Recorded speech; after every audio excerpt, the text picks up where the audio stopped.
Yes, right. So Tricia Nicol, who's a parent, a fighter, and was also a consultant in this area.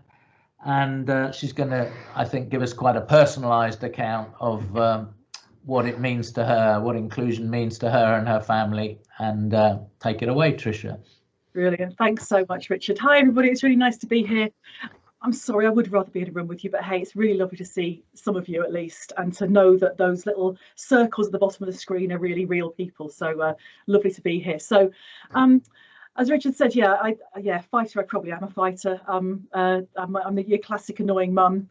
So I'm going to share our experience as a family of getting really good, really ordinary education and life for my two. So I've got the slide set to share, so we'll do that. So I have to ask, can you see? Is that all right? Can people see? Yes. Yeah, that's fine. Brilliant, lovely. Thank you so much. That's fantastic. So gloriously ordinary lives is my tagline, and it came up a few years ago, really, because when I was trying to work out what it was we were trying to achieve, and it was kind of, I guess, in complete antidote to the concept of special. So I think this probably resonates with us even more in the times we're going through at the moment, where all of us are desperate for things to be gloriously ordinary. And I don't want anything special for my kids. I just want them to have, you know, a really ordinary day-to-day experience that anybody of their age would have, and I think that's my thing. So gloriously ordinary.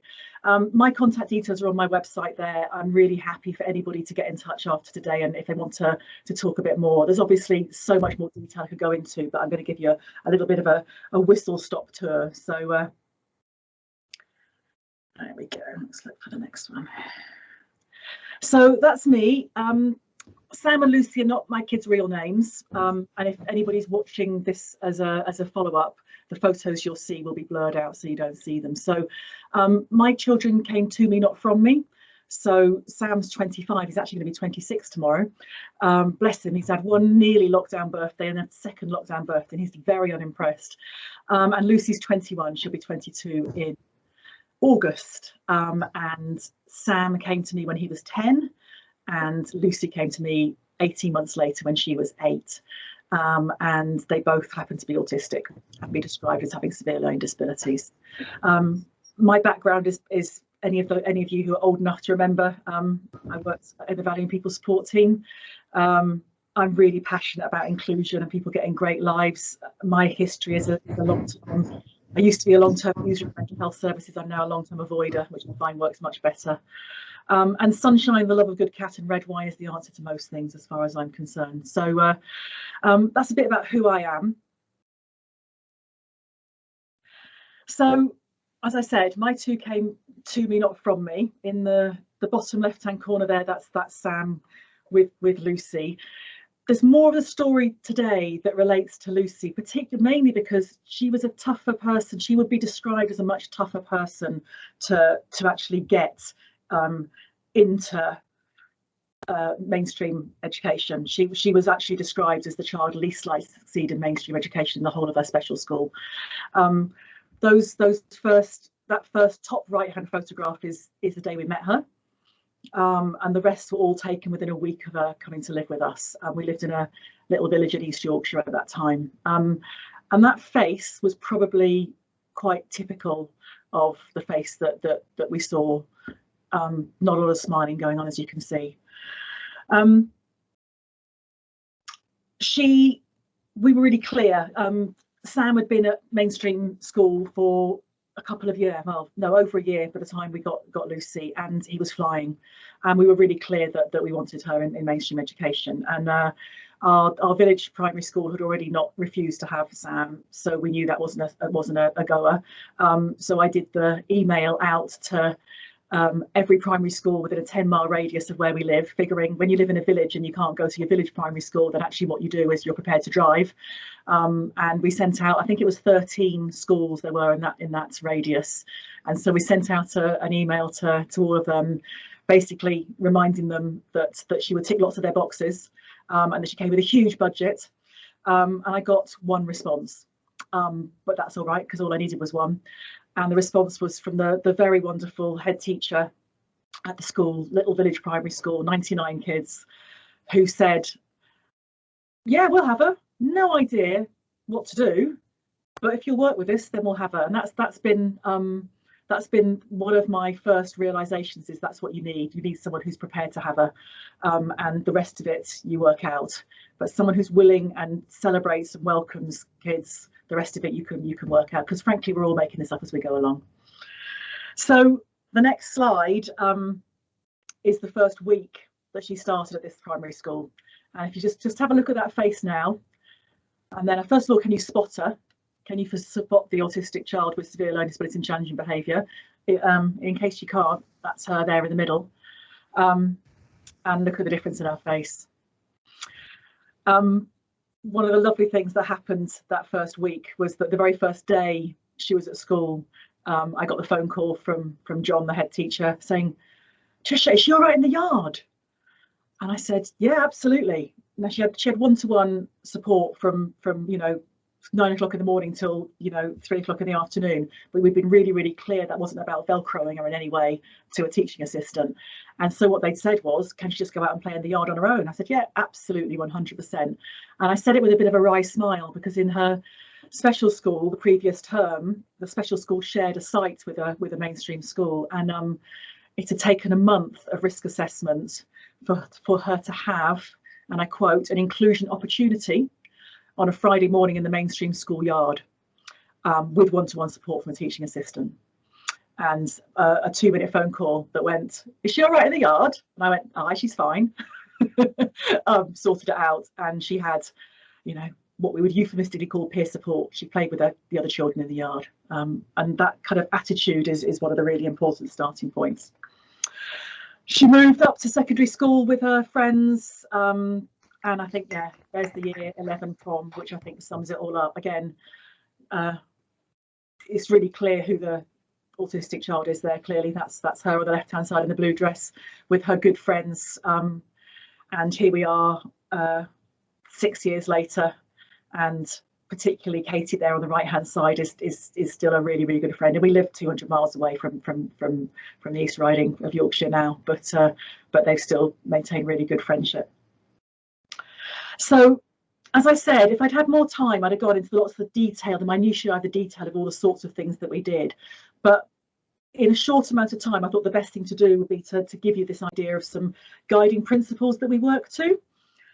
And the first guiding principle, and this is the first video, please, Rebecca, is this concept of there's no such thing as special. So if I just stop sharing for a second and let Rebecca share. Okay. People with Down syndrome have special needs. Special needs? Really? It would be special if people with Down syndrome needed to eat dinosaur eggs. That would be special. 1 dinosaur egg. Enjoy.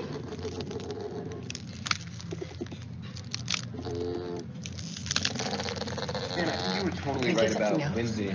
If we needed to wear a giant suit of armor, that would be special. I got a condo in Manhattan.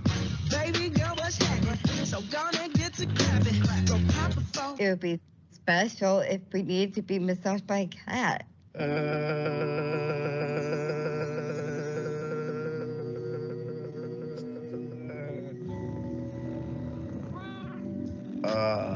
If we needed to be woken up by a celebrity. Wakey, wakey, eggs and bakey. Where are you? You may know me from Scrubs or Office Space. Your darker flicks, The Rock, Platoon, Wall Street. Funny story, I played Ben. Get out. My bad. That would be special. But what we really need is education, jobs, and opportunities. Friends, and some love. Just like everybody else. Are these needs special?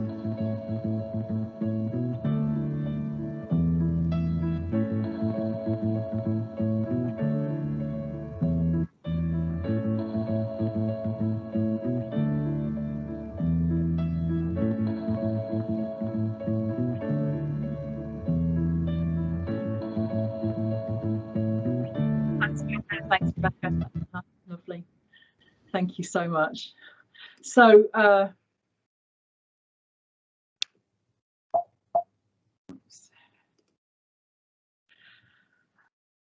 I think that sums it up beautifully, doesn't it? Now that's talking specifically about people with Down syndrome, but actually it's just that idea of there is something that's called special educational needs, whereas actually we all just have the same needs, and she's just going to talk a lot about this later on, but it's the basic human rights and needs that we all have, and we might need some extra help to do those things, but they're still just ordinary things. And so the concept of it being talked about as a special need, or replaced with something else like additional needs or differently abled or challenged, and people have, you know, say, you know, what word should we use? And well, people usually have a name, which is really, really helpful, and we have a great collective noun, which is just people, so, or young people or children. So that's where I would stick to. The next thing that we really did was to focus, get people to focus on just each of our kids at a time. So thinking about Sam, thinking about Lucy. We love as human beings to group and sort and order people, don't we? And it's not so much of an issue when we're trying to find a fellow Arsenal supporter or someone who's vegan or someone who shares my love of Greece. That's fine. I quite like to sort people in that way. But we have an obsession with, in education, of grouping children and young people, and it's usually based on criteria that when you pick it makes no sense, unpick it makes no sense at all. So, you know, are you a severe, are you a profound, are you a moderate? You know, we could go on. So just this idea of resisting the need to categorize. People always used to know, you know, how autistic is Lucy? It's like, well, she's autistic. Being autistic is like being pregnant. You are or you're not. You're not a little bit autistic. You're just autistic. That's who she is. Yeah. So just that idea of focusing on one person at a time. What does that person need? We all have needs that we need to meet, and they're all individual. The next one is about starting with aspirations, and I think we realised just how important it was to start with that idea of starting with aspirations. So who here has got, I'm share for a moment, who here's got or has had young children? Just, we got chat open there, Linda. I've got to get chat open. So in the chat, share, did they have, I bet some of them had some really good things that they wanted to be when they grow up, when they were little. Did you have some corkers? Who had some real corkers of what your kids wanted to be when they were little? Just pop some into chat. Prime Minister, fantastic. That's a great start of a 10. A unicorn, yeah, definitely, that's quite popular these days. A rockologist. Kate, really, that's fantastic. I love it. Mermaid, yeah. An inventor of horses, brilliant. An inventor. YouTuber, brilliant. Okay, how the world is changing. I love it. So I really hope that, yeah, that when they said they wanted to be a footballer or a cat, eating the vacuum cleaner, thanks Adam, that's great. I really hope that when they said they wanted to be Prime Minister or a YouTuber or a footballer, you said, don't be ridiculous. You can't possibly do that. Be realistic. Yeah. So, and yet something happens with our disabled children and young people, that we get fixated on this notion that everything has to be that my final one. You've got to be realistic. I just there we go. Share content. There we go. Start sharing again. No, not yet. Okay, there we go. There we go. So yeah, so this idea of maybe, if it's possible, if only, maybe one day, or yeah, my particular favourite is you've got to be realistic.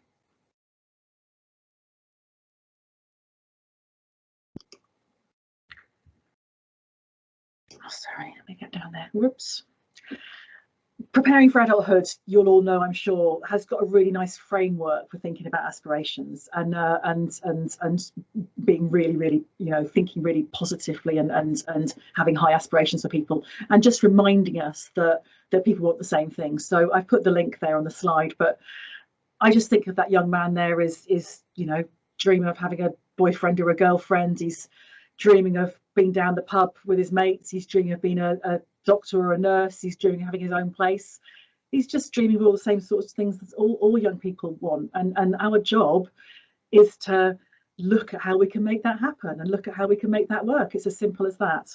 So everything for both Sam and Lucy has always been about that, right from being little, being really clear with school that they were to have the same aspirations and have the same conversations that you would do with anybody else. Because, and the other issue about that is because the aspirations that we have take us to the outcomes. If we're thinking back to education and our wonderful obsession with outcomes in education, but what we think is possible really does lead us to the outcomes that we set for children and young people. And I had this properly thrust in my face when Lucy was in year 12, and she did what all year 12 students do, which is go to the UCAS Open Day, you know, the university Open Day. Now, I've got massive aspirations for Lucy, for both of them, but I have to confess that university wasn't on the cards. Lucy doesn't use many words. She is described as having severe learning disabilities. She doesn't have severe learning disabilities, but that's how she's described. She's autistic and affected by that. But I hadn't thought of university, I have to confess. We had a whole set of outcomes that were based around work experience and work and friendships and all those sorts of things. And then she went to the UCAS Open Day and came home that night, and I did my usual distracted mum asking of, how was your day? And with her few words said, good. And I said, excellent, darling, that's lovely. I think I was probably getting dinner ready at the time. And she said, Lucy, ooh. And she started making this ooh, ooh. And I was just like, ooh, darling, what's ooh? And I was thinking I had to look in her diary and see where she'd been that day. And I saw the UCAS Open Day, and she's going, ooh. I said, university? Yes. Lucy, university. And I kind of went, oh, okay, right, good, excellent. And then heart's beating here by this point. And I said, so what would you like to do at university? And she looked at me and said, music tech. Like, stupid, because music's her thing. It's her absolute gift and talent. I went, okay. And where do you want to go to university? And she said, London. Again, stupid. And she said to me, demonstrating that she completely understood the concept of university, she said, school, sleeping, which is, of course, what university is. So I think I probably rang Linda the next day and said, do you think that Lucy could get to university? And we had that whole conversation of, yeah, go on then, let's change the aspiration. And I have to say, it would have been so easy to say to her, that's lovely, darling, what would you like for dinner? I honestly, with a lot of every bone in my body, I knew that if we were going to have that fight, then it was going to be a big one. And it would have been so much easier just to say, yes, that's lovely. But we did change it. We changed our outcomes, and we changed our outcomes from being around worky-based stuff. We didn't get rid of them all, but we made an outcome that was around, and I'm not going to get the words exactly right, but it was something like Lucy will have the evidence that is necessary to enable her to study music tech at a higher education level, knowing that she probably wasn't going to get anything that people would see as a qualification. So it would be about building a portfolio. All of these things that I've talked about so far require culture change. They require thinking differently about what education means for all kids. And that's just hugely important. So I love this quote: culture eats strategy for breakfast and technology for lunch and then. So we won't make change through project plans, sorry, and all that. We probably won't make change through individual education, health and care plans, sorry about that as well. We'll make change by people who believe that it's possible and then work out how to do it. A good friend of Linda and Julie and I's, called Lynn Elwell, paints plates and mugs, and she painted me a plate when I first got Sam that says, sometimes you have to jump and build your wings on the way down. And a lot about inclusion is about jumping and building your wings on the way down. It's also about starting in the right place. A very wonderful woman called Heather Simmons, who still is amused by the fact that this is called the Simmons Triangle. Again, I've got you the link there, which you can find. But all it's about is about starting in the right place. When we're thinking about inclusion and thinking about making sure that kids are genuinely included, in their local schools, we have to start with values, and we don't tend to do this. So we have to start with the fact this is about social justice. This is about a belief in people and their capacities. It's about attitudes and values that honour a person's unique individuality and perspective, and is absolutely concerned with full inclusion. And it's about letting go of control. So that's our values. They have to start. And then the approach is how we demonstrate our values. It's the conversations we have in kitchens and front rooms and staff rooms and education, health and care plan meetings that demonstrate what we believe to be possible. And only when we've got those things really, really sorted can we pay attention to the mechanics. And the mechanics is the education, health and care plan and the resource allocation system and the outcomes you're setting and the form for the education, health and care plan, which we love to focus on. And what we do is we focus on what the form should look like or what the policy should be. And we forget that all of that falls out of values and approach. Small step up onto soapbox here. I had to do a few slides about language and the words that we use. Now, I kind of started off with that video about special educational needs. I am hugely obsessed with the power that words have and what they can do. Your words have the power to hurt, to heal, open minds, open hearts, and change the world. Never forget the responsibility you have over the words that you speak. 1938, the height of the eugenics movement, posters like this all around Germany. 60 marks is what this person suffering from a hereditary defect cost the people's community during his lifetime. Fellow citizen, that is your money too. The eugenics, which is remember has not gone away, was legitimized by speaking about people in ways that enabled people to see other people as not human. And that's what this managed to do. You know, people don't know about lots of people don't know about the suffering and murder of disabled people. About 300,000 disabled people were murdered as part of the T4 campaign in the Holocaust. And that idea that people had nothing to offer, they were not human. It was all right. It wasn't murder. It was just getting rid of people who were costing, you know, getting rid of things that were costing money. And it's really easy when we start using words that are so far away from words that are around human beings that actually it leads to hideous genocide like then. And it also leads to the hideous stuff that we've seen. You know, these are just two instances. I know I'm sure all of you have seen the Winterbourne View panorama. Where are we now? 8 years ago, and Wharton Hall year before last. Just the physically and hideously abusive things that happened were awful. What struck me in both of the films was the way that people were speaking about the people who lived in those places as if they were not human beings. And language takes us there. And so we have some what feel like quite mild words that are just part of our day-to-day way we think about people. I'm doing a lot of work at the moment with people who are autistic people and learning disabled people who are trying to get out of assessment and treatment units. And there's a parallel universe. This is a little word cloud I did. So the parallel universe of what I call service land speak, where you have a placement rather than live at home. You have a respite versus a holiday. You have befrienders versus having friends. You're a cohort. That's militaristic language. And you live in a unit. That's right, a unit or a placement. You're a service user. You're a client. Or I was once a customer of the Humber Mental Health Trust, and I did point out to them that I would willingly be their customer once their customer service was up to the same standard as John Lewis. Then I would consider being a customer of theirs, but until then I wasn't any customer at all. And anyway, it was the option, the customer services was take it or leave it.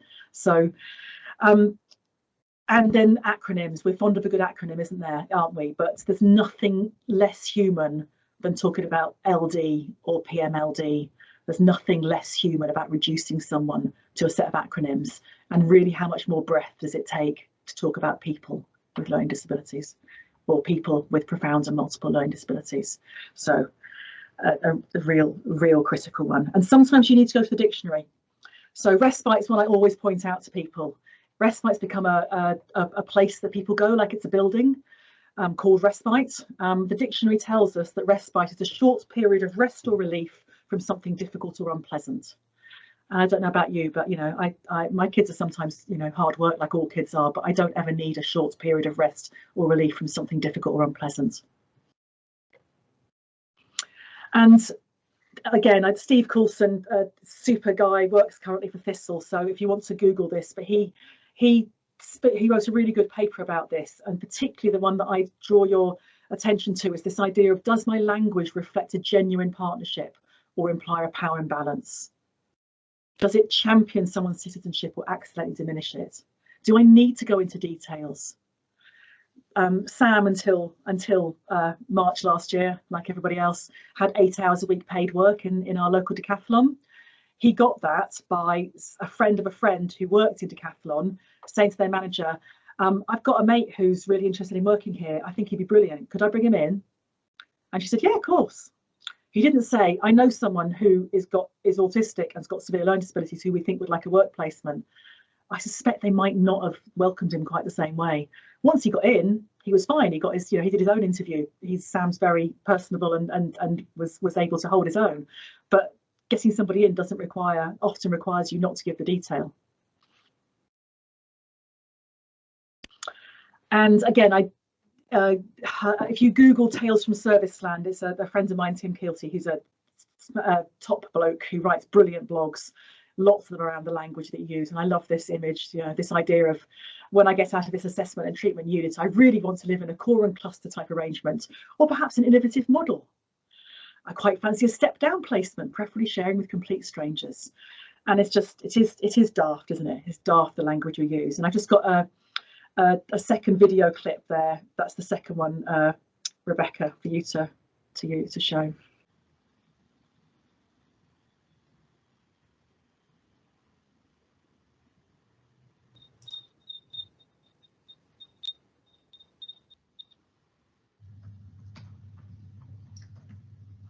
Hey, I was thinking, do you maybe fancy accessing the community this weekend? Yeah, really nice. We can access some mainstream leisure opportunities. Do we have to drive for our duties, or do we need to access public transport? No drive.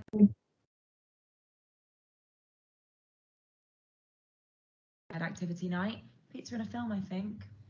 How about Sam? Seriously? Do you not remember last time? His fluid intake was so excessive. He became very agitated and his behaviour was extremely challenging. I'm not sure I'd want to risk that again. You're right. Oh, what about Priya? I haven't seen her since we went through our transition together, though. Oh, do you not know? She's moved out of county.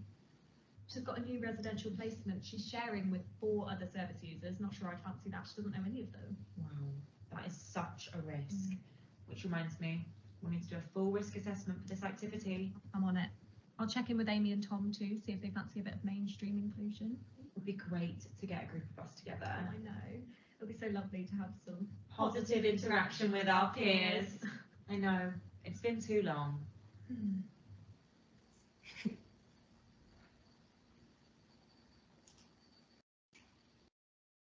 I think that sums it up beautifully. So there we go. Where's this not? There we go. So that's about 5 minutes left, Tricia. Okay, no worries. Just the last few then. This idea of real wealth, and we could talk for hours about this, but it's just simply when thinking about when there's something that we need, that we know that we need to put in place to support a young person, that we start with community and start by thinking about who do we know. The idea of you don't know what you need until you know what you've got. And just in an ordinary world, this is what we do on a day-to-day basis. If I need my cats fed, I don't think, who can I pay to feed the cats? I think, who's the young person in the street who loves cats, who might feed the cat? Yeah, you go on the Facebook group, you ask your friends.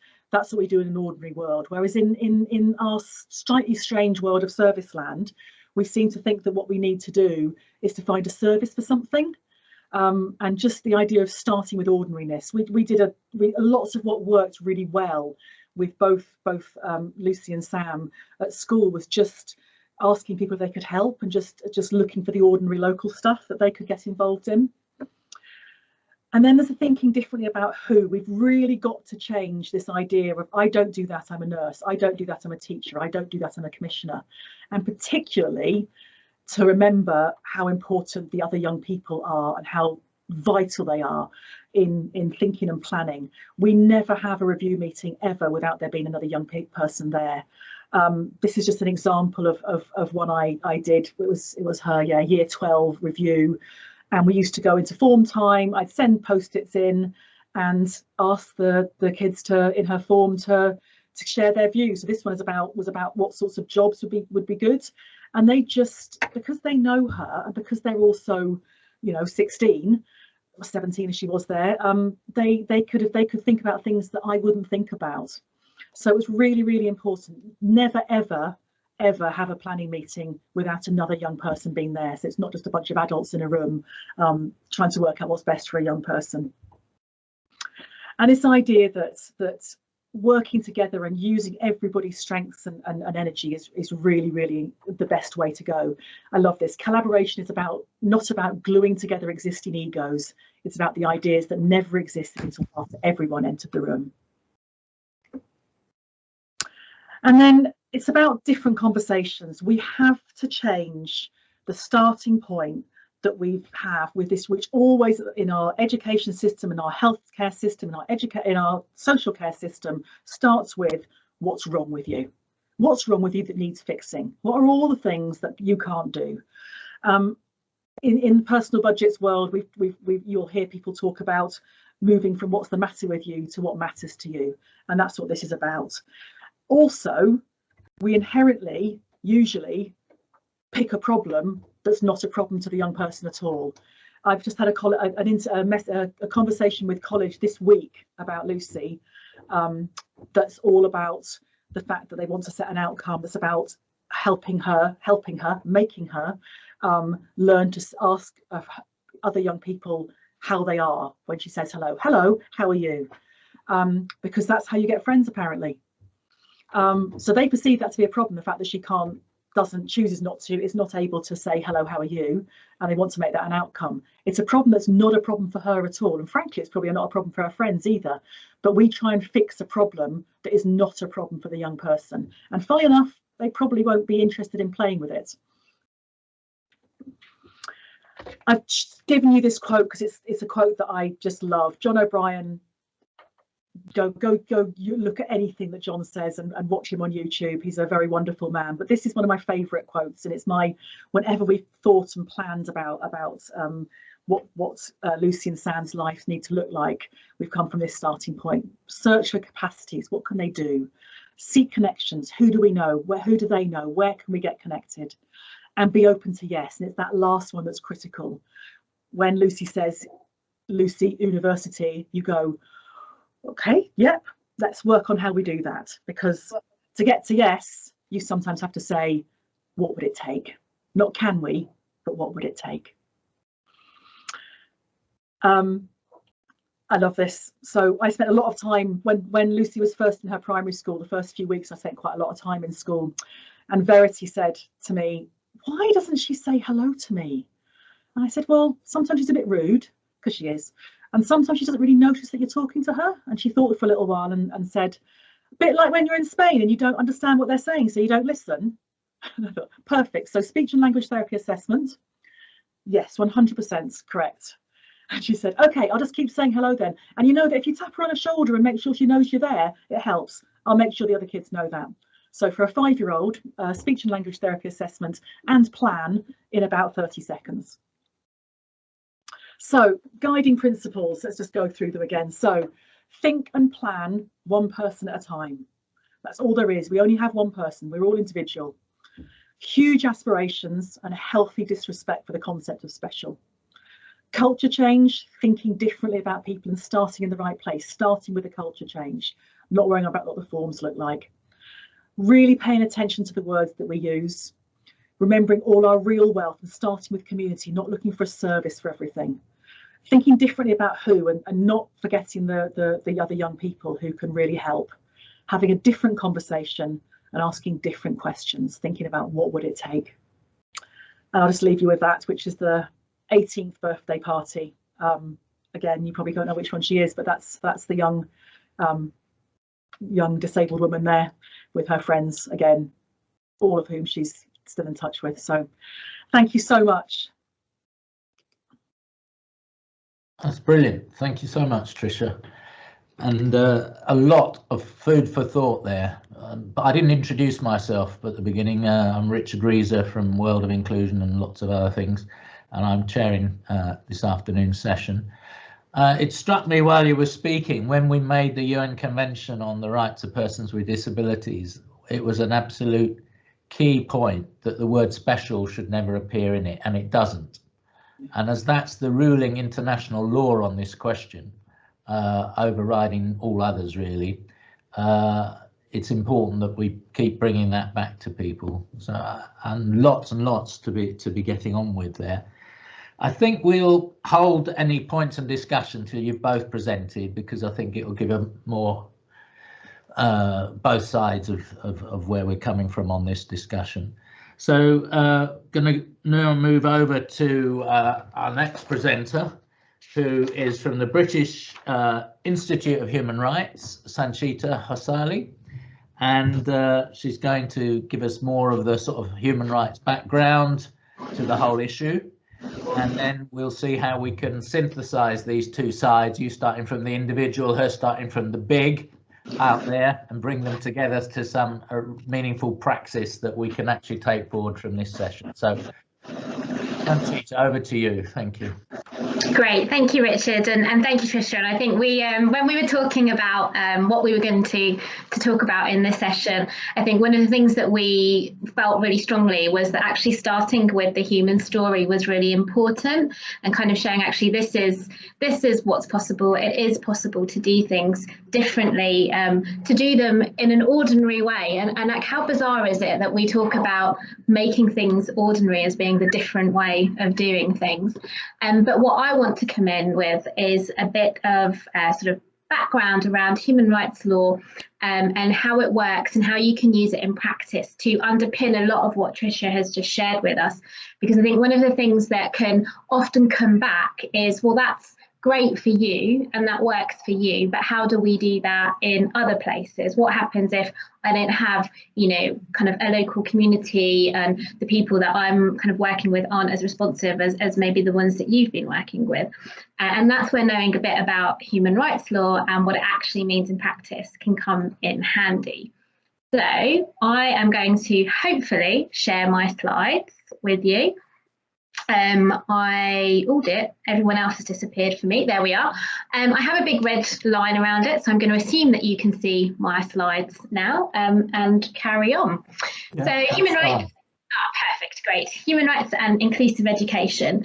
I'm just going to kind of quickly explain a little bit about kind of why BIHR and why us, because I think that sometimes when you hear the word human rights, it can feel like it's potentially quite scary or big or other or over there, or not necessarily about what we're doing day to day. So I always do the thing which brand agencies tell you not to do, which is I tell people what we don't do. So we don't do legal advice, we don't do casework, we don't do litigation, we don't do any of that, because if that's where you're at with human rights, there's already been a failure. Something has already gone wrong. If you understand the way our human rights law in the UK work, then you will be able to use it as a framework for your practice, for decision making every single day, and for challenging those decision makers every single day. So that's the bit of the puzzle we do. So we work with people to support them to know what their rights are. We work with community groups to use human rights advocacy to call for change.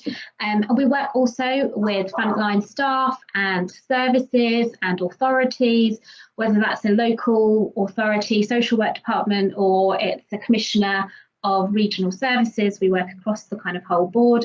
And then the idea is that we use what we learn from that to integrate what we're talking about in policy. And I saw in some of the chat today there was some references to what's happened around do not resuscitate decisions, for example, coming out today and in the news. So that's kind of a model. Our engagement with that is because we work with people who tell us this is an issue. So hopefully that will reassure you that what I'm going to do is not going to be a legal lecture, because I do that at university, and as much fun as that is for the students, it's not great fun for us. So our focus is going to be on practicalities. A quick note about interactions.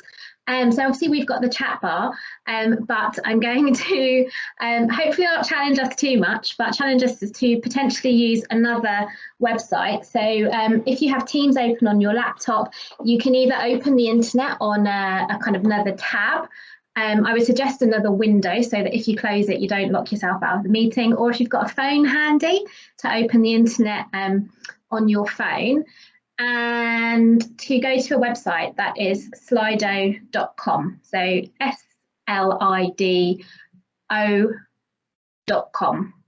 And what you should come up then with is something that says enter an event code, like it does here.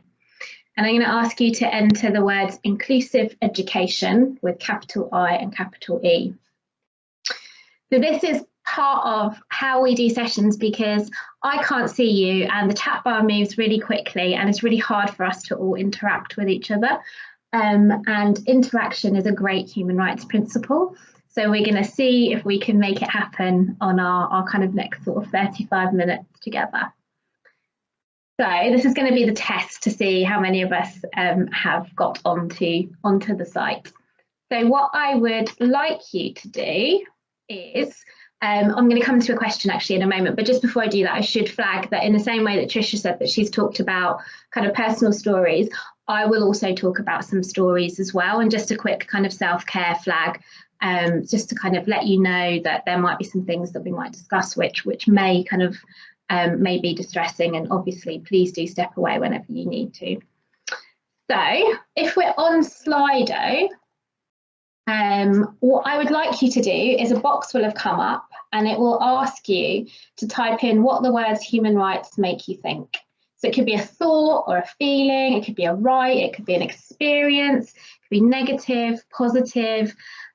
Just to let you know on Slido, I don't know what you're saying, so it's the same as if we were in a room and you were writing on a post-it note and I wouldn't know who was writing on what post-it note.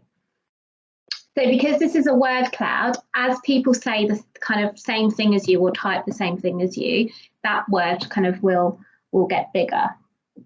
So as we can see, freedom there and fairness are massive kind of, you know, immediate thoughts for us around human rights. But there's lots there that's kind of really similar around equality, or kind of the idea of everyone, and fairness kind of coming up with equality as well. So we've got lots there. Got inclusion on there too, which is good. So you can see kind of where we're kind of at here. And someone actually, interestingly, someone's written, it's a shame that we have to have them. And I think that's always like an interesting observation for me, because a lot of the time when we talk about human rights, and as we go through some of them and how we might use them in practice, kind of sometimes the response is, but that's just common sense, or why do you need a law to help you do that? And we kind of need a law because we know, even if it does feel like common sense, that doesn't mean it happens all of the time. And what a law can do is give you a bit of power to push something through and to kind of change that conversation. So there's kind of lots coming through, and I can see lots of you have got on, which is great. We've definitely got a majority of people kind of on the Slido. And as I say, if you can't get on there, then do kind of pop bits into the chat as well as we go through.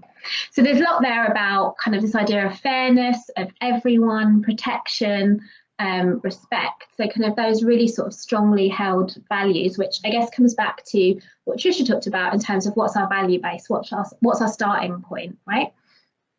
So a lot of kind of shared sort of views there, which is good to see. So one of the really important things around human rights that we cannot say enough is that they belong to everyone. And I always say that is kind of probably one of the beauties of human rights, but obviously where lots of the controversy around them comes from as well, because it means that they are for people you like and also people that you don't like. They're for people that it's easy to get along with, and they're for people that it's not so easy to get along with. People that it's easy to support, people that it's not so easy to support. And that is challenging. At a human level, that's challenging. But it's also fine, because what human rights law says is that we don't get to decide who counts and who doesn't. We all count. And this is from, if you work in the kind of mental capacity arena, then you might be probably over familiar with this judgment, which is often kind of shortened to the Cheshire West judgment. And for us as an organisation, it was quite clear kind of what the finding in that case should have been, because essentially the starting point for the argument there was that three disabled people who kind of don't have kind of different care arrangements, and there wasn't kind of a suggestion that there was a problem with the care arrangements, but what kind of was set down was that if somebody was kind of, you know, if they left home, somebody was in foster care, for example, if she left home, her foster parent would go with her, somebody was in a unit, kind of going back to that language, then somebody would accompany that person as well. And so a lot of the argument was that because these arrangements were in these people's best interests, they therefore couldn't breach their right to liberty. And from a human rights perspective, what that says is that disabled people have different human rights to non-disabled people.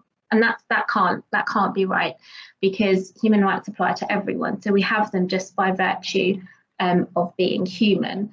So the kind of starting point around human rights is that they are for all of us, and that we don't have different rights depending on, you know, who we are, where we come from, whether we have a disability or don't, kind of whatever the sort of issue, characteristic, identity, whatever it is that we're talking about, we all have the same human rights. And that kind of stems from what Trisha was saying around, you know, essentially this idea of the eugenics movement and what happened in the Second World War, which was where human rights as legal concepts came from. This idea that we have to have limits on government power, and that actually governments don't get to decide who's human and who's not. We're human, and therefore we have this set of rights, and these rights need to be upheld. And it's kind of what the rights are and how we uphold them that is the kind of the important question. So I'm going to talk a little bit about kind of this law here, which is the Human Rights Act in the UK. This I teach at university, and this is my first 4 weeks of teaching law students, undergraduate law students, how different human rights laws work together, but we can probably do it in about a minute, I think. So we kind of have international laws at the UN, and Richard's already talked about the United Nations Convention on the Rights of People with Disabilities, and there's kind of lots of other different laws that happen at this United Nations level. That sort of happened in 1950 after the 1948 after the Second World War is sort of when we started that journey there. And in Europe, we did the same thing with the Council of Europe and the European Convention on Human Rights. We started writing human rights down into laws and creating a court that individuals within the Council of Europe could go to. Big red flag here, not the EU. Nothing I'm saying here is legally impacted by Brexit. So kind of we don't have to kind of be concerned about it in this context. But it's our domestic law which takes the rights from the European Convention and pulls them into our UK law and creates a set of legal duties for how we should be able to access those rights, but most importantly, which have a massive impact or should have a massive impact on the way that public bodies are delivering a whole range of services and policies. And that's kind of where the connection comes in with inclusive education, because there's this whole set of legal duties that probably aren't being used as well as they could be being used, and kind of gives us an area for kind of pushing and kind of making challenge. So human rights and across kind of public services, we talk loads about being person-centred, right? That's kind of one of the big words that we talk about sort of across the board in any sort of interaction with public services. And that's exactly what human rights are, because they're about dealing with the person in front of us, and that includes children. Children, I often get asked, do human rights apply to children? And it's kind of, well, yes, because children are human as well. It's a really simple legal answer. And the kind of decisions that are being made about a person's life, human rights need to be respected and protected as part of that. You'll see when we look at a couple of the rights that I would challenge anyone to say that any kind of decision around a child's education did not engage one of these rights. It would be near impossible, I think, to say that it isn't. Human rights don't attach in this situation. Some of the things that are useful about using a human rights framework is that they are based on legal definitions. So what we find, kind of what both people who are challenging and having those conversations or discussions or negotiations with decision makers, as well as frontline staff and kind of managers within services, what we find they tell us is that having that legal framework and understanding how you can use it for a conversation about, well, this is a person's right. We have a legal duty to uphold that. How do we get to a place which meets that person's right? That is a really useful framework for stepping away from moral debates and discussions about what you think should happen, about what is kind of fair or unfair, and gives a lot more power to that conversation around, well, actually, there's a right here. There's a right that needs to be upheld. How can we make that happen? And it kind of moves us away, much more away from this idea of risk aversion, you know, the 1 week risk assessment to be able to have the opportunity to go out into the playground. That it kind of moves us away from that thinking to this child has a right. They have a right, the same right as any other child, to make their friendships, to be with their peers, to be out kind of in that playground. How do we make it happen? So the starting point is kind of very different. And it also, human rights can also provide us with quite an important way for how we might prioritise and kind of be proactive, because again, it's around this kind of legal duty. So how can we push forward? So this is what should be happening. This is how we're obviously talking about inclusive education here, and this is a quote from the Joint Committee on Human Rights, which sits in Parliament. And this is one of the reasons why we have the Human Rights Act. So the first reason is to make the rights from the European Convention part of UK law, so you can bring a case in the UK. But the second part is to help create a culture of respect for human rights. And this is what the Parliamentary Committee says that is. It's one where respect for human rights is an integral way of our life. It's our reference point for dealing with public authorities, where all institutional policies and practices are influenced by human rights. The building of a culture of human rights is not just about courts awarding remedies to violations, but is about decision makers in all public services internalising the requirements of human rights law and integrating them into their policy and decision making processes, and ensuring that the delivery of public services in all fields is fully informed by human rights considerations. So when you go to have that discussion about education, when you're having a discussion about education, it should be about what is this child's rights and how can we make that happen. So on to Slido. Something I always like to ask people is, in your experience, do you think that culture of respect for human rights is actually happening? And particularly, obviously, we're focusing on the kind of provision of education, kind of with that focus on inclusive education. So you should hopefully have something should have popped up for you on your Slido.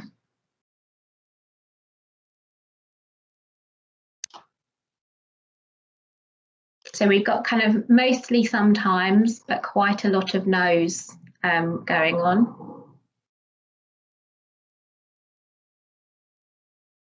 Most of the time as well is kind of popular. Interestingly, yes is not so popular in our decisions at the moment. But for most people, we're kind of saying, yes, sometimes we do see that happening. But for a good proportion of people, it's also a no, quite a firm no. I mean, that's telling us in what, a third of the cases that we don't think that kind of human rights is part and parcel of that process of education, those conversations, how we access it, how it's happening, how it's working.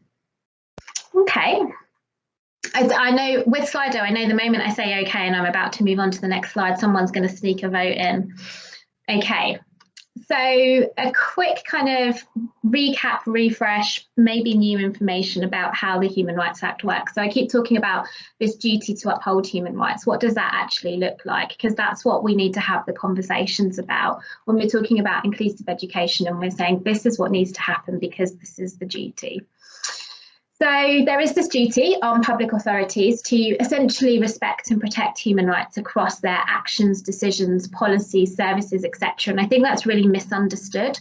I think what we tend to find is that a decision maker, an authority, that might be the local education authority, it might be the school, might be a social worker, whoever it is, will understand kind of a particularized area of law that they work on, but won't necessarily kind of have that overview of their duty under the Human Rights Act, which is really wide. It's really wide. It covers the decision that you make in relation to the person in front of you, right through to your policies and your processes. So it's kind of across the board, which kind of when you're thinking about discussion, negotiation and challenge really kind of gives you a lot to think about. Are you kind of challenging a particular decision, or are you actually challenging the sort of policy and the process that's been put in place? I think the second way that the Human Rights Act works, which is definitely I think often misunderstood, is that other laws should be applied in a way that is respectful of human rights so far as possible. And so I'll give you kind of a bit more information about that in a moment, because I think that's really important. So it's not enough to say, well, I'm applying this section of the Children and Families Act. You have to apply it in a way that's respectful of human rights. The third way, which we're probably much more familiar with, is court cases. People can bring court cases in the UK, but it's really important to say that that only happens if one of the first two ways has not been complied with. So we only get to court because there's been a failure to uphold that legal duty to respect and protect human rights, or because there's been a failure to interpret or apply a law or a policy or guidance in a way that's respectful of human rights. So this legal duty, what does it look like? We break it down into three parts because it's kind of an easy way to think about it and think about how you might use it. So the respect part of human rights, the kind of duty is about taking a step back. So some rights can be restricted some of the time, and I'll kind of give a flag around what some of those are, but there's a process, there's a criteria for doing that. It's not a kind of carte blanche. So the idea is that you kind of step back and you don't restrict people's rights. And if you are going to restrict them, you follow those criteria. Protect, so step in and protect people's human rights. Do something positive. Do something positive to uphold people's human rights, usually called safeguarding. And often that's kind of my sort of background before I came to BIHR was around safeguarding, particularly safeguarding and domestic abuse, domestic violence. But I think we often think about that kind of positive duty around stepping in to be about protecting people from harm, which it is, but it is also about protecting their other rights as well. And that can be about doing something positive and proactive. And then fulfilling people's human rights, kind of making sure that if things have gone wrong, why have they gone wrong, that we've investigated it and we stop it from happening again. And this, as I say, is across all actions, decisions, policies, protocols, everything from leadership right through to frontline. So the foundation law element of the Human Rights Act, just to kind of give you a little bit of a breakdown as to how it works, because I'm often told I can't do X because of this law. I can't uphold human rights, or X law trumps the Human Rights Act. Fundamental misunderstanding of how human rights law in the UK works. It is a foundation law. So all of the laws should be compatible with the Human Rights Act, even if they were passed before the Human Rights Act. So it operates in a very different way to any other law in the UK. So even laws pre-1998 have to be interpreted and applied in a way that's as respectful of human rights as possible. And that includes in the current climate with coronavirus, for example, for the Coronavirus Act, but also the regulations around coronavirus and lots of the changes to education, care and support that have taken place over the last 12 months have been done through regulations, and regulations are subordinate law and are absolutely subordinate to the Human Rights Act. So this triangle is kind of a way that we we sort of visualize, and I say what the way we visualize, I'm not a visual learner at all, so I never know if this is helpful, but people tell me it is. And it's to kind of think of the Human Rights Act as this foundation, and then to think about other laws that you might be using, and kind of they are built on the Human Rights Act, but so is the regulation and the guidance, and then so is the everyday practice that comes out of those. So at every stage, each of those things needs to be upholding human rights. And often that's kind of quite new information for people when we talk to them about that, because we're so good at knowing our bit of law that we don't necessarily have that overview that actually within public sector, public services, the Human Rights Act sits across all of that. Okay, so I've talked about the Human Rights Act and what is it, so how it works, but what rights do we have? How many rights do you think we have in the Human Rights Act? If you had to pick one of those numbers that are on the Slido screen, what would you pick?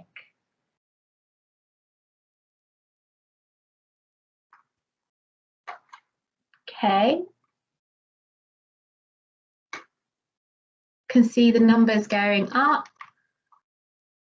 Oh, where are we at? So something has happened with Slido and that it's given you the right answer as you've come up. So it is in fact 16, but we've got a fairly even split actually between them. I put in some numbers rather than asking people. Sometimes we get guesses of between 5 and about 300, and I love the optimism of 300, but we're definitely not quite there. But it is 16, so I always think of it as sweet 16. That's the number of rights we have in the Human Rights Act. And these are them, and I'm obviously not going to go through all of them because we would need a lot more than a few minutes that we have left today to kind of go through them. But you'll see that these ones, the bottom line ones, were ones that were added after kind of 1950 when the rights were first written down. And you'll see that there is the right to education here, and that's quite an interesting one because it's the only sort of sector or setting specific right. All of the other rights, they don't talk about where you are, so they don't talk about health or care or housing. The idea is that you need all of these rights in all of those areas because human rights are about that relationship that we have with governmental power, but because of the way the Human Rights Act works, it's all of that public power, all of those decision makers that we're bumping into every day in our lives. And kind of, you know, in the education context, think of how many kind of different people you are sort of bumping into who have that kind of human rights legal duty. So mostly they don't kind of mention a particular area, but education is one of the sort of additional rights that were written down after 1950 that the UK agreed to. And so we do have one around education. We don't have necessarily other ones around other settings, as I say, like health, for example, but that's because all of these rights apply when we're in a healthcare context. So education is kind of one of the rare ones that is flagged, and we'll come to that in a moment, and I'll explain a little bit about how it works. The other thing to just kind of think about in terms of human rights and how they work is some rights are absolute and some are non-absolute. Most are non-absolute, but some rights are absolute, which means that they can't be restricted at any point. It doesn't matter why they might be restricted. It doesn't matter if the reason is there isn't enough resource, for example. If it's an absolute right, any limitation on that is never lawful. And that's really important to know if you're a decision maker or if you're someone who is accessing or trying to access kind of some kind of support or service, because that's your red line. That is not permitted. And I'll flag a couple of ones that do work in that way. Most of them though are non-absolute. So we've got this test of it can only be restricted by someone making a decision about kind of, you know, something that affects your rights if it's lawful, if there's a law that allows it. And very early in the pandemic, for example, the government published guidance around changes to educational care plans before the law had even been passed that allowed kind of some of the restrictions or suspensions. So always check that there is a law, because sometimes there isn't. We just assume that because that's the way it's done, that it is lawful. So is there a law that allows the restriction? Is there a legitimate reason, or is it necessary, is sometimes the other way that that's phrased? That is set out in the text of the right itself. We can't make that up. And it is normally to protect the person or the wider community. Usually those two criteria are fulfilled, but it's the proportionality one. It is, this for us is like the real kind of nub. It's the real bit that makes like such a difference for when you're trying to talk about how something should be done differently, because proportionality is about picking the least restrictive option available. And how can you pick the least restrictive option available as a decision maker if you don't know all of those things that Tricia was talking about? If you don't know what are the kind of other people that are involved in this situation, who else can you draw on? Have you actually spoken to the child in question? Have you spoken to their peers?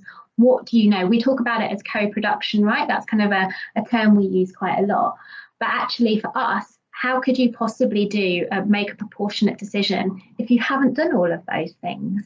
So it's a really nice kind of legal tool to support the sorts of things that we kind of say we want to happen when we're trying to work towards a kind of more inclusive education, and to think about how we might challenge and change some of those sort of decisions and attitudes. So the law can kind of support us in that. I'm going to really quickly look at these three rights and then kind of wrap up. So the right to education, there's something to say here which is really important, is that this is a right to access what is available. So it isn't a right to create something that isn't kind of necessarily available. So it is not kind of just being able to learn whatever you want, whenever you want, however you want it. And the government can consider resources in terms of the needs of the community when they are setting down what educational provision is available. But that doesn't mean that we can't be creative and we can't use it to kind of say, well, actually, for an effective education, for this to be appropriate and adequate for this person, it's about saying, well, we have this here and we have this here and we have this here. These things exist, and it's about accessing them and bringing those things together. So it's kind of on the face of it, it is kind of quite a negatively framed right, in that it doesn't say you can have X, but what it does say is that you can have access to what is available and that it should be adequate and it should be appropriate.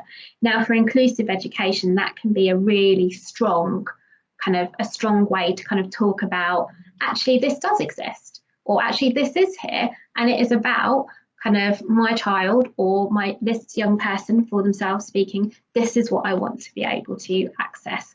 So there's some kind of real power in that right that you can use when you're having some of those conversations.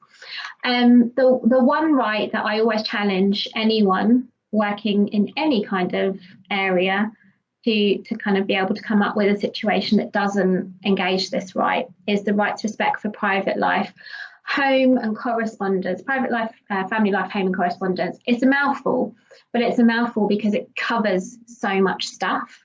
It covers so much of what we do on a day-to-day basis. It covers, I mean, what in inclusive education how could this not be engaged by this right? It's about well-being, it's about autonomy and choice, participation in the community and defining that community for yourself, relationships with other people. It's about kind of all sorts of those different issues. So this right is huge and it touches on so much of what inclusive education is about. So when you're thinking about human rights, it's quite easy to go to the right to education because it says on the tin what it is, but it's actually also about making the case for this right as well, because so much of this is about what we want from inclusive education. And then the right to be free from discrimination. And this kind of runs hand in hand with the Equality Act. Years ago, I used to work kind of in the international sector, and people would always say to me, the UK is so weird. You have equality law and you have human rights law, and they're completely separate. And I'd say, well, yes, but they are like long lost siblings now that kind of hold hands with each other and can support each other. And the Equality Act kind of works on the basis of 9 protected characteristics. And those might work for your situation and kind of what you're trying to argue. The Human Rights Act covers all of those areas. But what it also does is it ends with the words any other status. So what that can be helpful for is to talk not just around kind of disability as it's set out in the Equality Act, but actually you could be talking about a young disabled person and the kind of the two sort of characteristics together, kind of the technical language of the law, the characteristics. But what it means is you can talk about a person. This child is being discriminated against not just because they're a child or not just because they're disabled, but because of the combination of those issues. And it kind of can help you sort of build that argument around why you need to do something differently in order to support inclusive education. So this was kind of an example, a case law example actually from I want to say a year ago, except it's not a year ago, is it? Because we've already had a year of this pandemic, so a couple of years ago. And if I get a chance, I'll pop the reference in the chat before the end. And this was around a young man, a boy, who was. It was argued that his behaviour, in inverted commas, because again, I think kind of discussion about behaviour in itself is a language issue, like one of the ones that Tricia talked about that needs to be looked at, amounted to a tendency to physically abuse other people, and that meant that the protection that he would get from the Equality Act would be removed, because there's some provisions in there around kind of when the protections don't apply, and kind of what the courts kind of said. This case was taken using the right to education and to be free from discrimination, and they said that actually interpreting the law in a way that was rights compliant meant that actually Liam didn't lose his protection of being considered disabled under the Equality Act, and he should be protected from discriminatory decisions, including those relating to school exclusion.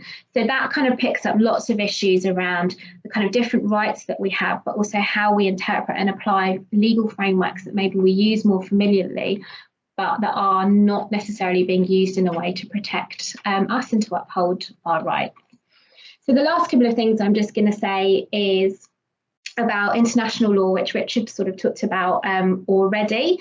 And in the UK, this isn't about human rights in particular, but it's about how our country works, is that in order for us to have a domestic legal duty, so for you to be able to go to, as an individual, to go to your local social work department, let's say your local education authority, and say there is a legal duty to do X, it needs to be in our domestic law. At international law, we make commitments, but they're commitments that are made by our government, and you can't enforce them legally in the courts in the UK, except now we have the Human Rights Act. What you can do is link those international rights that we have with our domestic rights. So when we are thinking about education and what that means, we can look to some of the international laws around the rights of the child and the rights of disabled people to say this is how we understand what inclusive education means, or this is how we understand what the right to respect for private and family life means. So it's kind of more just a note around if you are going to be using some of this language and how you do it. If you're kind of going to the international laws, make sure you link them to the domestic, because that's where the legal duty actually is. That's where we get the little bit of bite that can empower us to do things slightly differently. So how do we do this in real life? Well, Section 6, that legal duty in the Human Rights Act, uphold human rights across all decisions and policies. What does that mean in terms of thinking about inclusive education? It's about accessing education equally with appropriate support. It's about challenging blanket policies, and particularly those that exclude disabled children. And something I'll say there is blanket policies that are explicit, but also practices as well, right? Because I think what we're more likely to see is we just can't do that, as opposed to we have a specific policy that excludes. It's about not treating disabled children differently so as to accommodate their needs. It's about not applying kind of policies that disproportionately impact on disabled students, so the exclusion example that I gave. It's about when children aren't supported to participate and build those relationships. It's where things might undermine children's well-being, and that's a particularly important point. So one of the rights that is absolute is the right to be free from inhumane and degrading treatment. And there is a lot kind of going on at the moment around discussions around the exclusion of children from education and the impact that that's had on their physical and mental well-being, because inhumane and degrading treatment isn't just about deliberate acts of intentionally trying to harm people. It is about that, but it is also about unintentional harm, because it focuses on what the harm is to the individual. And there's definitely discussion going on now, particularly around disabled children who have not received the support that they need over the last 12 months because of being kind of outside of education or support in terms of the pandemic and what impact that's had. And I think that there's definitely arguments to be made around inclusive education and what it means to exclude children from education and what that does to their well-being, and to kind of make some of those arguments about the impact on them. So I think that's probably going to take me to the end. I was going to ask you, revisiting the culture of respect question, thinking a bit more about, now we know a little bit more about human rights and the Human Rights Act, hopefully, or it's refreshed you, whether you think that you do actually see that all of those things that I've just talked about, is that how your discussions around education are happening? All of those things that we've talked about, we talk about upholding human rights, we talk about kind of what those rights are for children and young people. So there's some more yeses this time, which is interesting. Although we have a lower number of people, I can see that kind of with timing, we've lost a few people who are on the school run. So we're still kind of at the sometimes, some more yeses this time than we had last time. So kind of maybe a feeling that we are doing that a bit more. Okay. So this is a model that we use. I won't kind of go into too much detail, but if you're kind of working with decision makers, this is what we would encourage them to talk about, understand the facts. That means talking to the person. What a radical idea. But as Tricia said, not just the person, the people that are around them. I love the idea of a young person always being in a discussion and assessment. It's like such an obvious thing, like why wouldn't you do that? Why wouldn't you do that? Analyse the rights, identify what needs to happen, record and review. Always record and review, and do it in terms of human rights. I would really encourage people to do that. Record and review in terms of rights-based language. Because what that does is kind of give you a powerful point of evidence to then think about, has this actual kind of legal duty been met to support kind of children's inclusive education, and what could we do differently the next time you're back to review that. And I think I'll probably stop talking there. I've got some links for where you can find resources that we have put together around coronavirus, but also kind of more broadly just around how you use human rights day to day. Everything we do is co-produced as an organisation, so hopefully that will be helpful, and a kind of developing communities of practice that we are putting together so that we can keep in touch with people, and we have informal lunchtime Q&A sessions with our staff and kind of talk over the kinds of issues that people are facing. And I won't ask you kind of what you're going to do, but I will leave you with this quote, which I'm sure everyone at NDTi is probably having a little smile to themselves right now, because I never ever go anywhere without this quote. And that is Eleanor Roosevelt holding that first human rights declaration after the Second World War. And she says, where do universal human rights begin? In small places close to home. They're close and so small they can't be seen on any maps of the world, but they are the world of the individual person. Where we live, the school or college we attend, the factory or farm or office where we work, where we seek equal justice, opportunity and dignity without discrimination. And unless these rights have meaning there, they have little meaning anywhere. And the last line is the most important one for me. Without concerted action to uphold them close to home, we shall look in vain for progress in the larger world. It's really easy to see human rights as being about other people somewhere else, but actually they're about our schools, our colleges, our communities, and everything that we do on a day-to-day basis. Thank you very much. Very, very comprehensive approach. Hopefully I didn't run over. I'm terrible for doing that. What time? We've got over half an hour for discussion and questions. As there were some particular legal and particular points there, maybe we'll start with any specific questions that people have to you. And I'll start off with one. You mentioned the Convention on the Rights of the Child. Of course, the rights that are there in 23 and 29 are not to inclusive education. They actually talk about special education. And in fact, it was a major push to get Article 24 of the UNCRPD. And I think it's worth pointing that out when you actually talk about it, because otherwise those arguments have been used very substantially to bastion up special needs schools. Yeah, I think that's right. And I think we can definitely see the international kind of legal frameworks on a journey. And I think the kind of, when you look at the original ones from the 1960s to kind of where we are now, we've seen them kind of on a journey of a much more inclusive approach generally, I think, across the board. And I think you can see kind of where you've been with the Children's Convention to now where we are with the Convention on the Rights of People with Disabilities, which is much more a co-produced piece of law than other sort of international conventions were. And I think you can see that in the language and the way that it's being used and what it develops and how it's trying to look at those issues. So yeah, absolutely. We had a question from Tony Upton. Are you still on the line, Tony?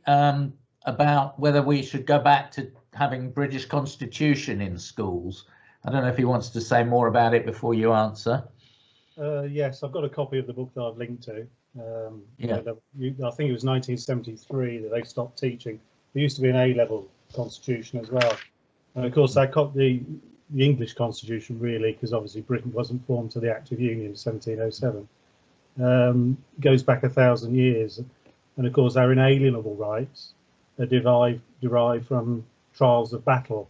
So to get rid of them, we'd have to have another battle, as we did have with the Glorious Revolution. So the trouble with statutes, obviously, is that they're repealable and changeable, whereas the Constitution is inalienable and is the highest law in the land. So we know that teaching children human rights and all the rest of it reduces such things as bullying. Then it strikes me that a return to teaching GCSE O-level Constitution actually would be a benefit. Would you agree? Well, I would say that actually teaching around human rights. So I was actually at the Joint Committee on Human Rights in Parliament yesterday, and one of the things I said to them around what I think we need to build that culture of respect for human rights is not that we teach about human rights kind of just broadly, but we do actually teach about the Human Rights Act. Because I think we can talk about rights as quite broad values, but talking about kind of what the protections are in the law is really important, because that doesn't actually happen. So I think one of the things that I always find incredibly shocking is that I, as a lawyer, can graduate from law school having never studied human rights as a self-standing topic. A housing officer, a teacher, a nurse, a care worker, all of the people who determine whether our rights are actually being respected or not, all of them can quite easily take on their role, having never had it explained to them that the decisions they make are about people's human rights. So I think that there's definitely a place for the Constitution. I think as a nation or a group of nations, probably more accurately, I think people in the UK have a fairly kind of low number of opportunities to understand how our democracy and country works. But I think more than that, we need specific human rights education to understand what our rights are and kind of what the responsibilities of public bodies are to support them. There's quite a few primary schools that call themselves rights respecting schools, and they're linked to the UN, I think, who have produced a program on that. And I've found it much easier to get disabled kids' rights in those schools than the other ones. So do you think that that sort of approach might be useful? It doesn't seem to come in secondary schools very much. No, it doesn't. So we used to run a really large human rights in schools project with the UNICEF programme, with the Rights Respecting Schools programme. I suspect it's not a coincidence that around about 2009 to 10, those programmes stopped receiving the support that would have enabled them to continue the good work that they're doing. I actually live in a town where lots of those kind of rights respecting schools first started. Well, I don't live in the town, but I live very near the town. So I know the work really well, and I think it can have really positive impacts, because your starting point is one of not right, like, you know, the starting point isn't, okay, what's our budget allocation? What is our provision? What can we do? The starting point is, what are kids' rights and how can we fulfill them? All right, I'll go over to Trish. Who's on the line still? Is that you, Tony, still wanting to come back? No, I wanted to go over to Trisha really and ask her how what Sanchita said, how she reflects that in her experience of working with one family, and were rights ever used? Did you ever actually have recourse to arguments about rights, or how did it work for you? That's a really good point. I was reflecting on that when you first started talking, Sanchita, because actually we didn't, because so the first point about when we could have done that would have been the first refusal by our local primary school. And I think Linda and I even had a conversation about this. I know I had a conversation with several people about it, and I made the decision at the time that I wanted the kids to go somewhere where people wanted them to go, and I didn't want to start their school journey with a fight. Because we could have thought, I knew enough at that point even to know that we could have insisted. We literally lived 100 yards away from the primary school. You know, we could have insisted that they went, but we couldn't have made them be welcomed.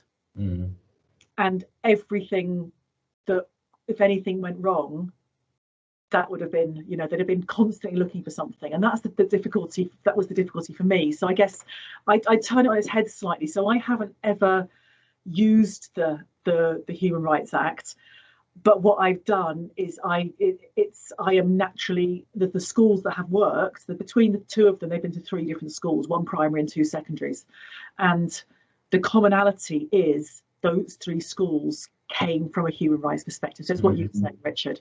So like I said, the first primary school was exactly the same as the 2 secondary schools, which were, we don't know how to do this, but we believe it's the right thing to do. And we'll figure it out.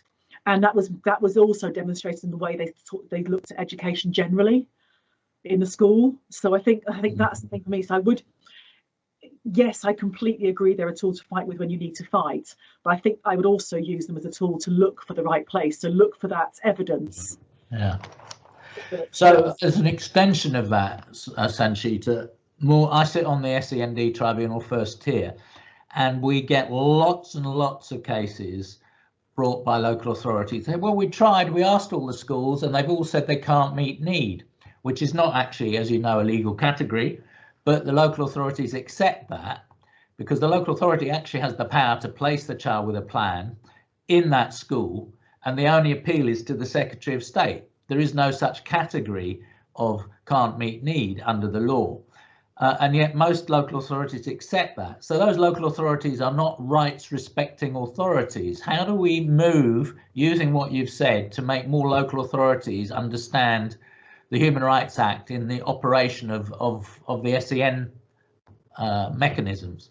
Yes, 100. I think you've hit the nail on the head there, Richard. And that goes right back to what I said about when you are restricting rights, that first tick box that you need to meet is it lawful? Not meeting need. It's not.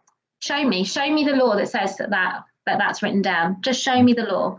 It's a really simple question. So I think that there is a huge role for tribunals to play in this, right? Because that's where we see the conversation change. I mean, I've been involved in a few SEND tribunals with kind of not professionally, but with my friends locally, because that's where it changes, right? Because that's where you actually have a discussion about, okay, well, maybe kind of provision doesn't exist, or you don't feel that you can meet that need, but actually we're dealing with the law and the legal framework. So go back again, something has to be done. And I think there's a real role actually for tribunals in terms of using that language of human rights when kind of that decision is being made, because courts and tribunals are themselves public bodies that are bound by the Human Rights Act. In fact, courts and tribunals are the only named public authorities in Section 6. So it is literally their job to think about human rights when they're making those decisions. And I think there could be a real strength in what comes back from tribunals in terms of using that language of human rights and provision, because this isn't like a magic wand that you say the word human rights and then everything's going to be all right. As Tricia said, you know, the fact is that might actually, you know, if there's an antagonistic relationship there, then you might kind of add to that. I would say that what we've tended to find is that if you use human rights in a kind of practical, a kind of non-escalation way, and almost like, I understand that you say that you can't do this, but the law does say it needs to be provided, so what can we do to kind of work out how we can put that in place? That has tended to work, and I think it feels like it can be antagonistic, but I think what we've seen in practice is that often what you're doing is giving the staff in local authorities, in education authorities, the tools to also go back and challenge internally as well, to kind of say, oh, well, actually, we've been challenged not just because someone doesn't think this is fair, but potentially might we actually be risking a legal breach here? And that kind of empowers them to also go back and think about how to do things differently. So it's not an overnight and it's not a magic wand, but I think there's different bits of the puzzle that could use that power of the legal language to kind of push that change forward. And I think tribunals have a huge role for that. It's interesting, that case, the Liam case that you mentioned, which was a disability discrimination case, because when the 95 Act was drawn up, Mrs. Thatcher was very much still there behind the scenes, and her views, people who set fires, kleptomaniacs and so on, there was a whole group of people excluded, which included a tendency to violence. Now, governing bodies, particularly of MATs, academy chains, grabbed hold of this, and well-paid lawyers suggested to them that they can get out of the disability discrimination case by saying this is a child with a tendency to violence, i.e. all kids with autism and a whole range of other things. And I'm afraid to say that the tribunal accepted that for quite a long time. And at one of the law conferences, it was raised, and the advisor to the department was there, and it was shown to him that the department really needed to rectify the law. They didn't do that. They relied on a parental case being brought, but then they didn't oppose it when it came through. And so it is now law effectively, but our law gets made in very strange ways. And but that is expensive to go that route. The tribunals are free, but if you want to take a human rights case, it's at least £400 to register it in the county court and so on, isn't it? So how can parents and other young people themselves take these cases? So I think that again comes back to that kind of that tension between practice and legal case, right? So I think it comes back to there is a huge issue around access to justice and being able to take legal cases. 100% there is, but it is also about the kind of familiarity of using that language as part of our toolkit for negotiation and challenge and change.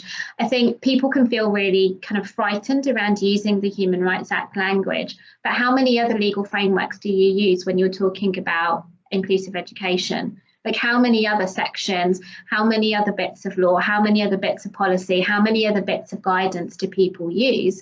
And it is about kind of building that confidence and that familiarity of using it and building up kind of that base, that evidence, that bank. You know, I kind of, when we've done a fair few bits around kind of various different bits of what I'll kind of call SEND law during coronavirus and the changes that were made. So hugely complex to navigate. But my friend who had to took a tribunal case around her child's education, she can tell me everything I need to know about that bit of law because she made sure she knew it. So why aren't we doing the same with human rights as our way to say this is how that law should be implemented to make sure that children's rights are being respected? Please, other people, put the questions in the chat or indicate if you want to come in. And while you're thinking of that, I'll ask Tricia another question. You're meeting a young family with a child who's 4 or 5 with learning difficulties of some sort, and what would be the things that you would say to those parents of why they should take the route that you did? It's a really good question. It's something that happens. I think I've had that conversation twice this week already with slightly older children of older families. It's the bottom line of the principles of inclusion. We're all born in. We're all human. If you're not present, you can't be included. The argument I also use is, you know, why the main argument, what I say to families is, if you're thinking about this, often families have been taught, because we do teach families to do this, we teach families to frame their young disabled people as different and special and needing these particular things. And therefore, obviously, the local school couldn't take them. So I just say to them, superimpose the word black or gay or Catholic into that sentence, and say our local primary school can't take them because they're a little bit too black. Our local primary school couldn't take them because they're a little bit too Catholic, and you just wouldn't even go there, would you? So that concept that you can be a little bit too disabled or a little bit too whatever to be able to be okay at going to your local school, and people completely justify it for disabled kids in a way that they would never justify for any other minority group of people. And in fact, we have laws against that stuff. You know, so that's my starting point. Yeah, that's true, and we do have laws now, but Linda's on the screen here, so I'm going to ask her a question. Of course, when you had your battle to get your daughter into mainstream education, there were no laws as such. There was the general human rights law, but did that help you at all in sort of shifting the focus in Newham to actually get an inclusive system set up there with your daughter Ellen to actually make that happen? Yeah, in reality, Richard, I didn't have a battle because it was something about the right time and the right place, because a lot of parents came together who all wanted inclusion. I think the 81 Act had come in, and we all assumed that meant that our children would all naturally go to mainstream schools, and so we started a dialogue with our local authority. And I think they realised there were a lot of us, and they realised they had to do something, because we were all saying our children are going to mainstream schools, take it or leave it. And so it wasn't actually a battle, but it was very fortunate that there were a lot of us at the same time. But just talking about human rights, I think the reason that back then in Newham in the 80s, we were successful as parents in enabling our local authority to develop an inclusive education policy and strategy, and then following on that practice, was because we started with the human rights perspective. We never, I mean, as you say, fortunately, there weren't such things as statements or anything like that. So we didn't have such a bureaucracy around us that we've got now. But we just said our children are human, they are going to have ordinary lives, which means they are going to go to their local school. It is their human right to be included with their peers in their community. We want them to be friends with the children in the street, etc. And I very much believe that every local authority should really think about leading their inclusion work from a human rights perspective, because what I see is lots of people around the country really struggling, people working in local authorities who want inclusion. They're really struggling and they don't really know where to start, because we built up this monster of a bureaucracy. And it's all about overspends and timescales and, you know, the high needs block and getting the plans done by certain set of dates. We've completely lost the purpose of what any of it is about. So I think, you know, I think in any local authority, it's about going back to basics, thinking about what is it we're trying to achieve here, and starting with that human rights perspective. You know, I mean, I was going to ask a question if I'm allowed, Richard. Yeah, go on. And then we've got Melody wants to ask one as well, but you go first. We've asked this question, Tricia and Sanchita, to all of our presenters this week. So we've organised this festival out of frustration that things are getting worse. You know, the exclusion rates are getting worse. More and more parents are having to come and ask our advice because the school won't take their child. We had a mother on the call this morning whose child is in a secondary school, and the school obviously don't want him, and she's being harassed to get him out. So, you know, the situation is just very bad at the moment nationally, and it's kind of, we've got to do something. So that's why we put the festival on. You know, we're really aware at the number of schools and probably services as well that are acting unlawfully. And I suppose it's just your advice about what we can do as an organisation that wants to take some leadership. What would be your advice about our strategy? Can I park that one? That sounds like one that they could round up on, if that's all right. Okay, don't forget. So, you know, what can we do to challenge that bureaucracy? I'll come back to you now. But we had Melody on earlier. Are you still on the call, Melody? About the language, the effect, the negative effect of language. How would you suggest we help children avoid being negatively affected by the medical terminologies like respite, etc.? In my experience, it makes children feel like burdens. Do you want to add anything to that, Melody, if you're still on the call? Yeah, but this can go to Sanjita as well.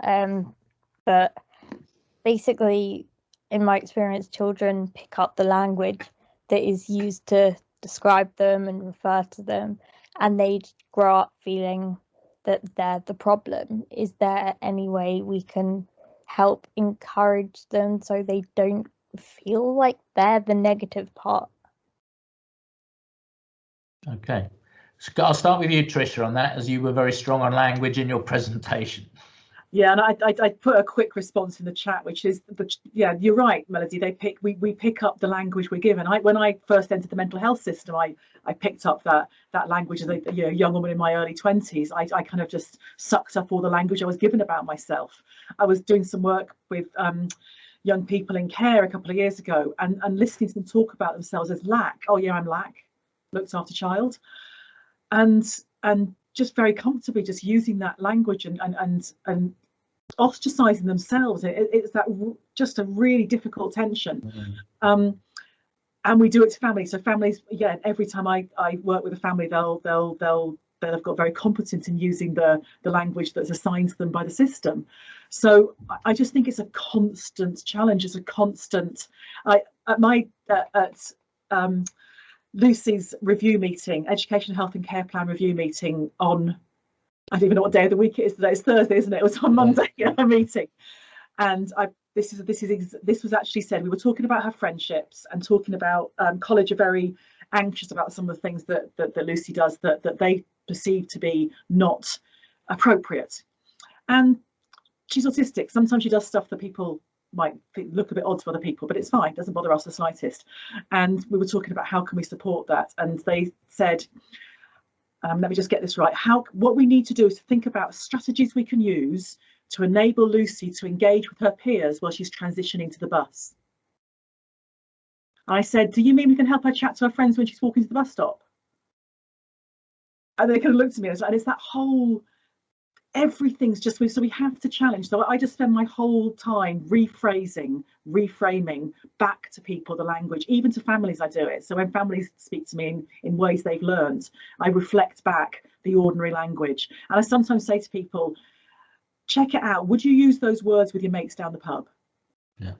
And it's like the little video clip I showed you. You know, let's have an inclusive activity this weekend. You know what? You know, so it's just something about reflecting back and challenging to young people that's not who they are. You know, really, at every opportunity, that's not who they are. Don't hear that. You know, but we need to give families the power to know that really, really, really, really clearly.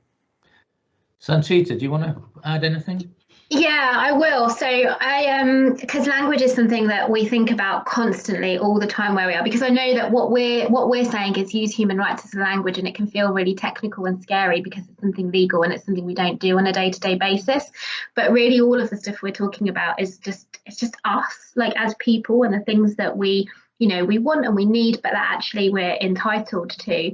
And I know from personal experience how that kind of process that we've just talked about happens. So I'm I've a mixed ethnic background, and where I went to school, I was called a half caste. And so I would go home and I'd say to my mum, oh, kind of something half caste. And my mum would just be like, what? Where has that word come from? Who told you that word? And we go and we talk to the teacher, and then we talk to the classroom about why that word is not appropriate. And it does feel like there's a constant battle, right? Because you're constantly battling against things.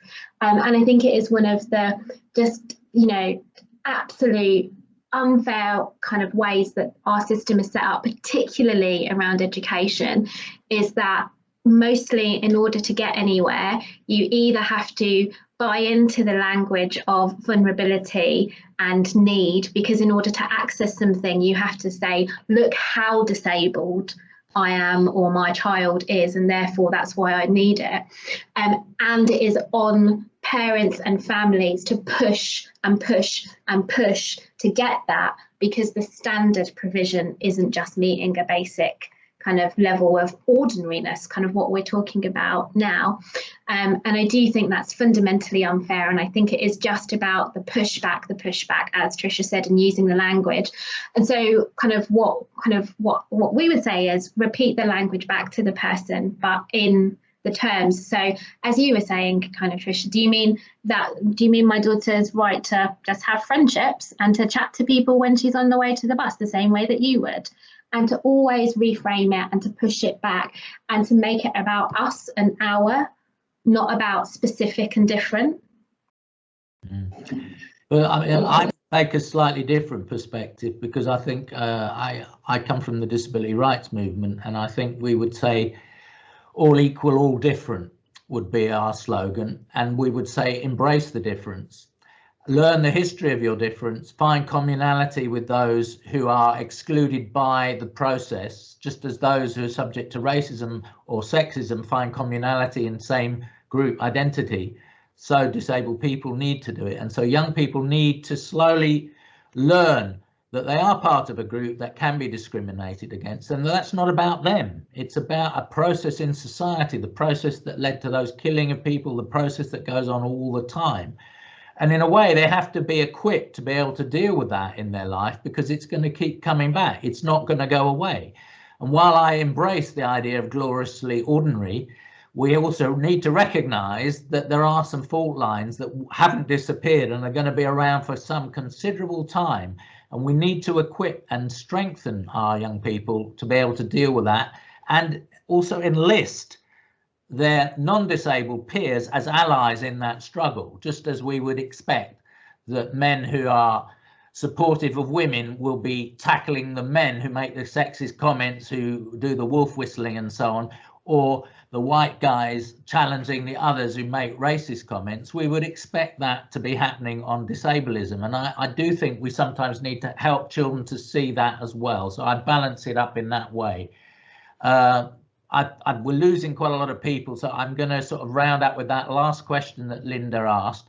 How do we actually challenge the bureaucracy, which seems to be more and more weighted down with all the things it has to do, to actually recognize that the law and equality and human rights is a principle that they need to really put above everything else? It's a value-driven system that needs to be there.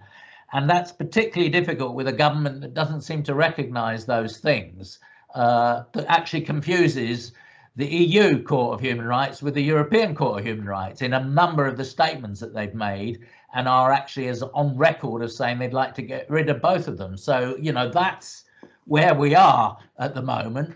So questions, who wants to go first? I know you'll have something to say, Sanjita, on the legal side of it. Tricia, on your dealing with the bureaucracy, how can we bring them to heel, to recognise the value system that you're coming from is something they need to own and be at the heart of.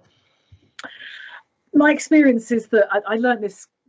It took me 18 months to learn this when I worked with the Value and People Support team. That at the 12, I worked in the North East and had 12 local authorities, and I spent the first 18 months focusing on the 2 local authorities who didn't want to play with me, and trying to make them play with me. And I learned after 18 months that I had to play with the ones who wanted to play, and then the 2 that didn't want to play might realise that the other kids were having more fun. So I think, yes, bureaucracy is an issue.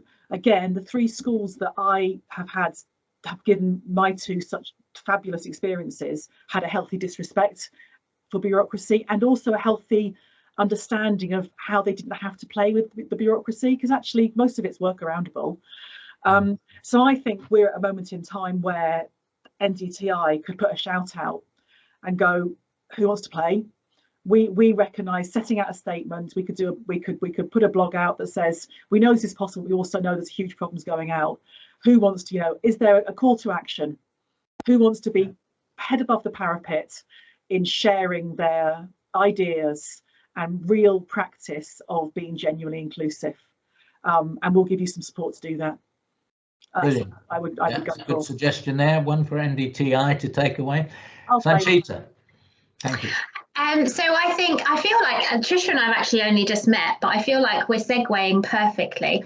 So I would say I 100% endorse that. Something I hear quite a lot, which I find quite grating, is when you're talking about human rights work, what you need to do is convince the unconvinced. You need to convince the people who don't want to do human rights to do it. And I think, do you know what? I actually think there are more people who do want to do it, who maybe are a bit scared or a bit quiet or a bit frightened. And actually what we need to do is work with those people to build up their confidence, to make them the ones that are shouting the loudest, not the ones who are anti, but the ones who are for, to support them to have their voice heard. Because I actually think there's probably just as many of them, if not more. They just don't know how to do it, where to go, or what support they need in order to get there. So those, I think, are the people that we need to focus on. I absolutely hate that phrase of preaching to the converted, because what that assumes is that there's this wonderland over there where everything is all right and we just don't need to do anything there. Where is that place? Because I will move there. It doesn't exist. We can create it, though. There are enough of us to create it. So I would absolutely endorse kind of what Trisha said as a route forward. And I would as expected, would really make an explicit plea for talking about lawfulness and unlawfulness.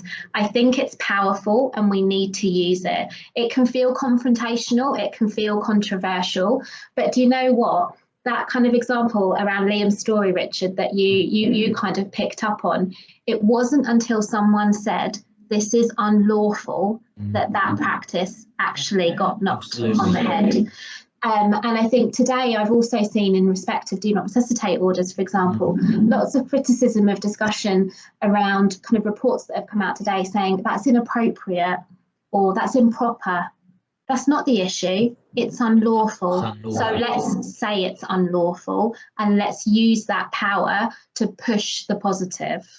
Very good. And I've got one suggestion that if NDTi are prepared to use the cachet you've developed from this festival week to build up a momentum, we've got the green paper coming out in May, which is the response to the Select Committee report that was highly critical of the 0 to 25 education system for children with SEND and disability.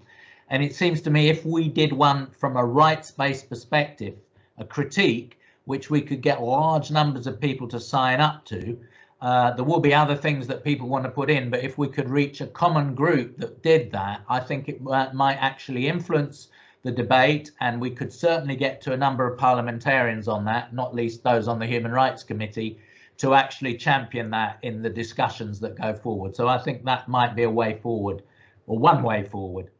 Okay, well, I'm going to end it there. Thank you both, Trisha and Sanchita, for giving us a lot to think about, and I think getting some points going that I think people will take away with them. And to thank you, Linda, for organising all of this, because I think it's been a great session and a week as well. So thank you all very much indeed. And I think people are asking for both your contact details. Could we make sure when the PowerPoints go around that they are on those? Okay, thank you very much. Thank you. Thank you, everyone. Thank you. Bye-bye.